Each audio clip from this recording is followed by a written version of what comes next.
안녕하세요. 직장병행러 여러분. 오늘은 제가 25년도에 합격한 신체 손해사정사 2차 공부 방법을 조금 얘기해 볼까 합니다. 그 공부 방법에 정답은 없지만, 회사와 학교, 그 육아 병행을 하면서, 이제 합격을 했다 보니까, 직장병행으로 시험을 준비하는 분들에게 조금은 어떤 도움을 드릴 수 있지 않을까 생각이 돼서 부랴부랴 영상을 찍어 봅니다. 시험에 진입하는데 진입장벽이 무엇이었는가 한번 생각해 보면 주관식 시험에 대한 막연한 두려움이었는데요. 그래서 제가 제일 먼저 제가 어떻게 주관식 과목을 공부했고 시험에 어떻게 합격했는지 공부 방법을 조금 알려드릴까 합니다. 처음에 진입을 하게 되면 이제 회독에 대해서 얘기를 강조를 많이 하세요. 그러면 회독이 뭐냐? 그냥 책을 처음부터 끝까지 읽는 거가 회독이라고도 볼 수 있는데 이 회독을 할 때 가장 중요한 점은 첫 회독과 마지막 회독이 조금 다르다는 점이에요. 첫 회독을 할 때는 일단 강의를 먼저 다 듣거나 그 내용을 어느 정도 숙지를 하거나 한 뒤에 점점 회독하는 양을 줄여가는 겁니다. 내가 회독할 때 얼마나 걸리는지 시간을 제한합니다. 그래서 공부 시간을 측정하는 어플, 뭐 열품타라든지 그런 걸 이용해서 순 공부 시간, 화장실이라든지 담배, 식사 뭐 이런 거 할 때마다 다 중지를 해놓고 진짜 명확하게 책을 보는 데만 필요한 시간을 측정을 해야 됩니다. 분명히 12시간, 15시간 뭐 이런 식으로 공부하시는 분들도 계시겠지만 현실적으로 모든 시간을 측정하는 게 아니라 실제로 공부할 시간, 3시간, 4시간, 5시간, 뭐 6시간 이런 식으로 측정을 해놔야 됩니다. 그래서 저 같은 경우에는 25년도 1월부터 공부를 시작해서 4월, 5월부터는 한 달 공부 시간을 총 2배씩 올리는 걸 목표로 했습니다. 물론 제가 1월부터 7월까지만 준비한 게 아니고 유예를 하면서 전년도에도 준비를 했는데 사실상 직장 생활 때문에 24년도 2차 시험 있었던 7월 말 이후로는 공부를 많이 못하다가 25년 1월부터 준비를 했습니다. 그래서 제가 공부했던 양은 7월에 시험장에 들어가기 전까지 그 이론에 대한 숙제는 되어 있습니다. 근데 현출이 조금 어려워서 그때 시험에서 꽈락은 없었지만 떨어졌던 경험이 있었습니다. 그래서 일단은 현출을 위한 암기가 중요하겠다 싶었고 그래서 그런 전략을 위해서 기출문제집이 나오는 12월에서 1월부터 공부를 다시 시작하게 됐습니다. 다시 말씀드리면 직장병행 같은 경우에는 시간을 많이 할애할 수 없기 때문에 평소에 두세 시간씩 하다가 이제 막판 스포트를 올리는 거죠. 4월에서 5월까지는 2배, 5월에서 6월까지 2배, 6월에서 7월까지 2배 이런 식으로 분량을 늘려 나가면서 해독을 더 짧은 시간에 더 많이 할 수 있는 방법을 연구를 해보셔야 됩니다. 그렇기 위해서 1회독에 필요한 시간을 계속 측정하면서 마지막에는 1회독 하는데 3시간, 4시간 정도 그리고 시험장 들어가기 전까지는 모르는 부분만 빠르게 해독해서 전 과목을 한번 해독 돌릴 수 있는 수준까지 올렸습니다. 그리고 또 해독 시간을 측정하는 중요한 이유가 직장병행 같은 경우에는 항상 일관되게 공부를 할 수가 없잖아요. 중간에 뭐 회식도 있고 집안일도 있고 다양한 사정 때문에 공부 스케줄을 하루하루 뭐 시간, 3시간 무조건 뺄 수 있다 이런 거는 불가능하기 때문에 회독 시간을 정확하게 측정을 해놓거나 내가 볼 수 있는 양을 충분하게 측정을 해놓으면 오늘 공부를 못 하더라도 내일 어느 정도 시간을 더 빼면 충당할 수 있겠다. 아니면 주말에 얼마나 더 필요한지 계산을 할 수 있겠다라는 가정이 되기 때문에 해독 시간 그리고 내가 공부하는데 한 시간에 어느 정도 분량을 볼 수 있는지 암기를 할 수 있는지 이런 부분을 체크를 해 놓으시는 게 중요하다라고 말씀을 드릴 수 있겠습니다. 그래서 핵심은 1회독 당시에 들어갔던 총 공부 시간을 점점 더 줄여 나가는 겁니다.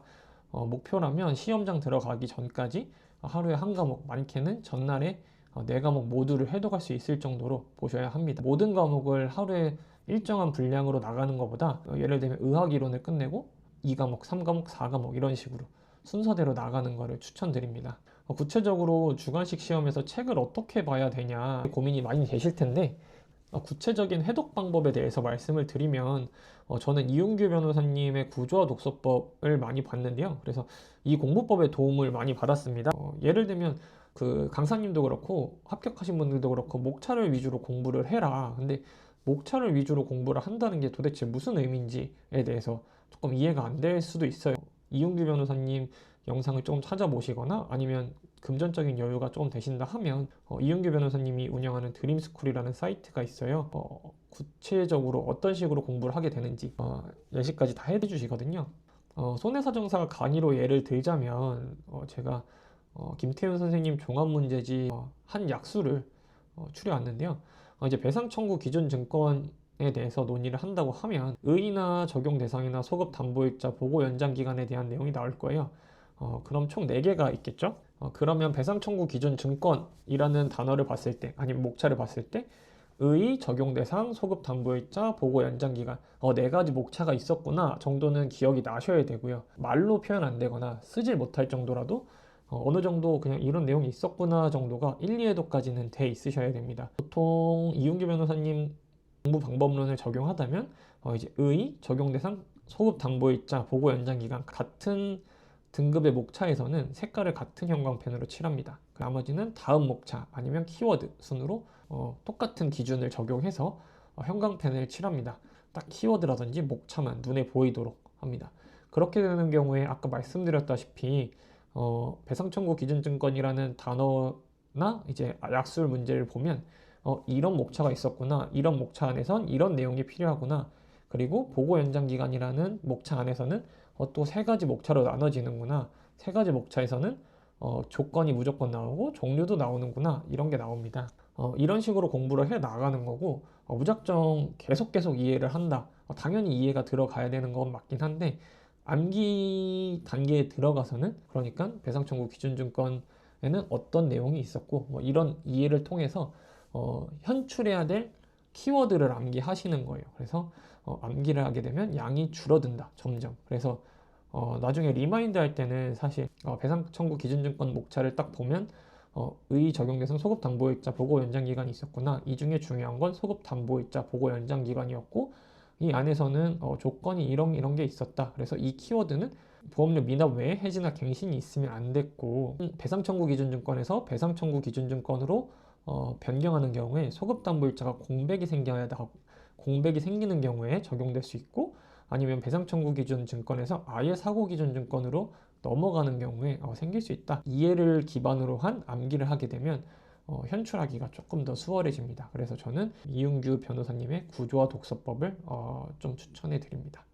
직장 병행을 하다 보면 사실 중간중간에 책을 펴놓고 공부하기가 어려워요. 점심시간이라든지 잠깐이면 쉬는 시간에, 아니면 이동하는 시간에. 그래서 저는 유튜브를 많이 활용했는데요. 이제 보통 제가 짬나는 시간을 활용할 때는 책에 PDF를 넣어서 핸드폰으로 보기도 했지만 이제 보통 운동하거나 운전할 때 PDF를 볼 수가 없잖아요. 그래서 저는 통증 닥터 백선생 의사 선생님인데 그 유튜브를 많이 봤습니다. 보통 유튜브를 들어가시면 재생 목록이 있습니다. 이렇게 그림으로 해부학을 설명해 주시는 게 있으세요. 주로 볼 거는 해부학, 생리학 이 파트 보시면 진짜 도움이 많이 되세요. 어떤 식으로 순환이 되는지에 대해서 쉽게 해주시기 때문에 이번 강의를 들은 이후에 짬날 때마다 이렇게 들으면 리마인드도 되고 어떤 식으로 순환이 되는구나.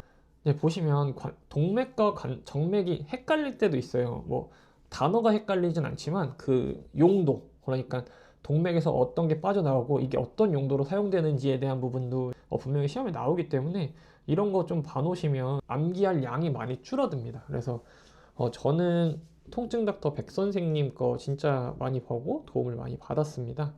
오늘은 여기까지 말씀을 드리고 다음에는 각 과목을 어떤 방식으로 공부를 했고 어떤 부분을 중요하게 생각해야 되는지에 대해서 다시 한번 말씀을 드려보겠습니다. 들어주셔서 감사합니다.